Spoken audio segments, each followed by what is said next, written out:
يبدو أن أسرار سقف ملعب طنجة لن تنتهي عما قريب. هذه العوارض الطويلة في محيط الملعب والمزيد منها فوق عربات الشحن تثير الفضول وتطرح التساؤلات.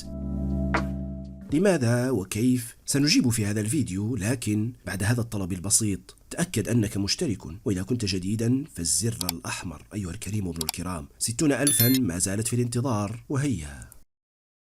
متابعينا الكرام، السلام عليكم ورحمة الله. أهلا ومرحبا بكم في هذا الفيديو الجديد، والذي سنضطر فيه إلى العودة إلى ملعب طنجة من أجل الحديث عن مستجد هام لا يقبل التأجيل. ثم بعدها سنزور بقية الملاعب الأخرى، خصوصا ملاعب الرباط الكبير والأولمبي والبريد وملعب مولاي الحسن. هذا المستجد المتعلق بملعب طنجة يهم هذه العوارض الضخمة التي يتم جلبها إلى محيط الملعب منذ أسابيع، منذ إعلان خضوع ملعب طنجة لعملية تطوير شاملة تنقله من شكله الأولمبي القديم إلى ملعب خاص بمباريات كرة القدم عبر إضافة مدرجات جديدة بدل حلبة ألعاب القوى، مع تغطية كامل المدرجات بسقف جديد بدل التسقيف الجزئي الذي كان يغطي المنصة الشرفية. ذهبت كل التكهنات إلى اعتماد نمط تسقيف يتضمن هيكلا من الكابلات الشعاعية المشدودة، ثم تكسيتها بالأقمشة المشمعة على غرار كثير من ملاعب العالم، وهو الأمر الذي أكده التصميم الرسمي في دفتر ترشح المغرب لمونديال 2030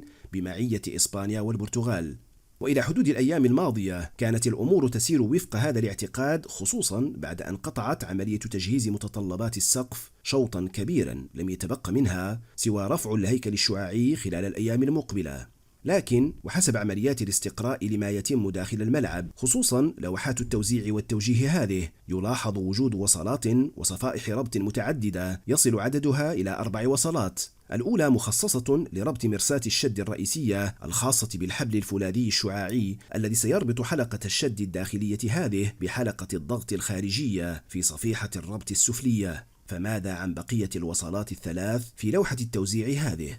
ذكرنا سابقا ولأكثر من مرة، وكما هو واضح في مختلف التصاميم، ذكرنا بأن سقف ملعب طنجة سيحظى بمستويين 2 من الحبال الشعاعية، مستوى أول سفلي ومستوى ثاني علوي، وعليه سيتم بسط الأقمشة الخاصة بالتسقيف. وهنا ستدخل هذه العوارض الضخمة اللعبة. هذه العوارض وبشكل غير متوقع ستحل محل الحبال الفولاذية في الجزء العلوي من هذا السقف، حيث سيرتبط أحد طرفيها بصفيحة الربط العلوية في الحلقة الخارجية، بينما سيمتد طرفها الثاني إلى الحلقة الداخلية بعمق يتجاوز 85 مترا في الجهتين الشمالية والجنوبية، وبعمق 75 مترا في الجهتين الشرقية والغربية، وذلك عبر دعامتين عموديتين على شكل حرف V متصلتين بصفيحة الربط الوسطى هذه، بينما ستخصص الصفيحتان الجانبيتان لتشبيك المستويين العلوي والسفلي بشكل أفقي. وما بين المستوى الأول من السقف والمستوى الثاني عوارض عمودية بأطوال متفاوتة بدأت تظهر في محيط ملعب طنجة، إضافة إلى عناصر أخرى سبق أو سيأتي الحديث عنها لاحقا. فما يهمنا في هذا الفيديو التوضيحي هو ما يتعلق بدوافع ومسوغات اعتماد هذه العوارض الضخمة في سقف بنمط تسقيف شعاعي.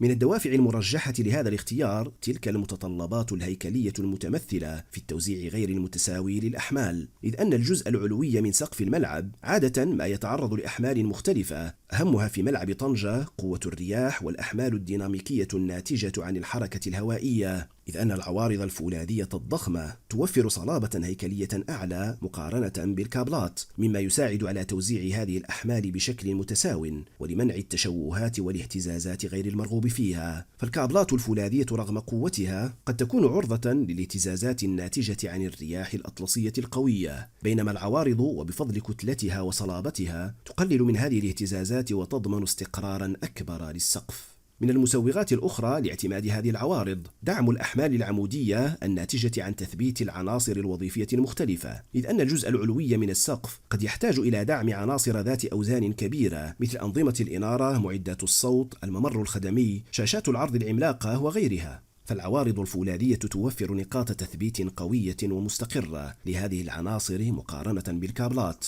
ولأن سقف ملعب طنجة لن يكون مجرد غطاء بدور وظيفي، فإن وجود عوارض ضخمة يتيح دمج تصميمات أكثر جمالية ومرونة لتشكيل هياكل معقدة تناسب الرؤية الجمالية للملعب، إضافة إلى تقليل الاعتماد على الحبال الفولاذية المكشوفة التي تؤثر على المظهر العام للملعب. الأسقف الشعاعية عادة ما تكون أيسر وأسرع في التنفيذ من بقية أنماط التسقيف، لكن تغطية ثاني أكبر سقف شعاعي في العالم ليست بتلك السهولة على الإطلاق. الامتداد الحر لونج سبان يجعل الجزء العلوي من سقف ملعب طنجة يغطي امتدادات أوسع بحكم الشكل البيضاوي السابق لمدرجاته، والتي تجعل شعاع السقف أطول من المعتاد في الملاعب المشابهة. الامتدادات الكبيرة للأسقف المشدودة لا تكفي فيها الحبال لتحمل الأوزان الديناميكية ولتحقيق الاستقرار الهيكلي للسقف، لذلك يتم اعتماد عوارض فولاذية لتوفير دعم هيكلي أقوى. الاعتماد على سقف هجين بين حبال فولاذية وعوارض ضخمة سيمنح ملعب طنجة شكلا نهائيا أكثر سلاسة وانسيابية وتوازنا عند الجمع بين الكابلات في الأسفل والعوارض في الأعلى، وهو ما سيخلق نوعا من التناغم بين الخفة والقوة، ما سيعزز الجانب البصري لهذا الملعب العملاق. ولأن الأمان وسلامة الهيكل أولوية قصوى، فاعتماد هذه العوارض سيقلل بشكل كبير من مخاطر التآكل مقارنة بالكابلات التي قد تتأثر بمرور الزمن أو بعوامل الطقس والرطوبة بحكم الموقع الجغرافي لمدينة طنجة.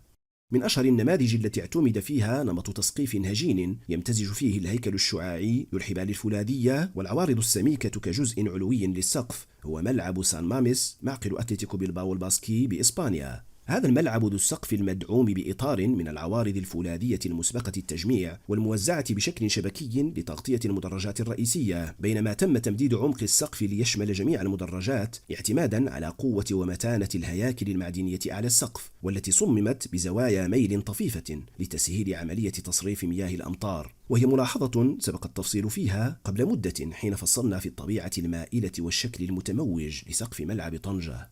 وعلى سبيل الاستئناس أيضا، هذا ملعب الأولمبيكو بروما، ملعب قديم بحلقة خارجية مثبتة فوق أعمدة ضخمة مستقلة عن جسم الملعب كمثيلاتها في ملعب طنجة، ثم شكل شعاعي للسقف ليس اعتمادا على الكابلات هذه المرة، وإنما العوارض الفولاذية الأسطوانية هذه مع تغطية شبيهة بما ينتظر في ملعب طنجة.